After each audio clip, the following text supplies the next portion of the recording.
Tonight, resources are stretched thin. The government continues releasing thousands of migrants into the streets of McAllen. Border Patrol agents say they are out of room, but now others are struggling to find space for them. Channel 5's Taylor Winkle just came back from the Salvation Army, where the dining hall is now a makeshift shelter. Taylor. Yeah, staff at the Salvation Army said yesterday the city of McAllen called them for help. Now they're struggling to meet the demand with no end in sight. Pushed to capacity. 100 refugees per night for at least the next 7 days. That's what they have asked of us. That may be extended. We don't know. The city of McAllen asking the Salvation Army if they could shelter 200 asylum seekers from the streets, but there's not enough space. This is the very first time that the Salvation Army here in Hidalgo County has had to house refugees to help with the overflow. Adding to the cost of shelter, hygiene and meals. Captain Correa says on a typical week they drop off 400 meals to the Respite Center.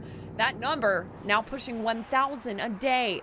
We hope that this is not a sustained number of folks coming in every day. However, we don't see anything changing, and certainly not in the short term and maybe in the midterm. The city of McAllen telling us it's the first time they've had to spend money on humanitarian aid since 2016. From 2014 to 2016, they spent more than $530,000. Eventually, FEMA reimbursing the city $141,000. So if we have to engage the way we did in 2014, we're going to go back to the state and federal government and ask for reimbursement. Right now, Captain Correa doesn't know how the Salvation Army will afford its typical programs. There is no budget for it. We don't know how we're going to do it. We're simply going to supply that need in good faith, that the resources will come back in.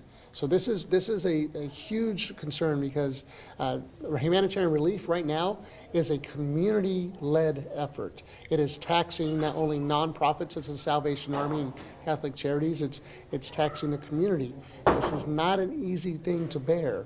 They're people, and they would have them in the streets, and they're hurting their children, their infants. Meanwhile, Sister Norma Pimentel with Catholic Charities continues to coordinate humanitarian aid to keep the growing number of migrants on their journey of asylum. Sister Norma tells us she did get a warning from Border Patrol this would be happening. Border Patrol was not specific on when the number of asylum seekers would scale back.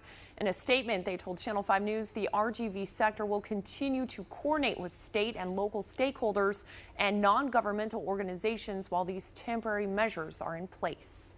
Reporting live in the studio, Taylor Winkle, Channel 5 News at 10:30. Social workers from across the valley are talking about ways to help with the overflow of asylum seekers. Jack White, the director at Good Neighbor Settlement, says he's thinking of new ways the community can help. And that is an incredible number of people to be managing with the few volunteers she's got. Really need and are desperate for volunteers.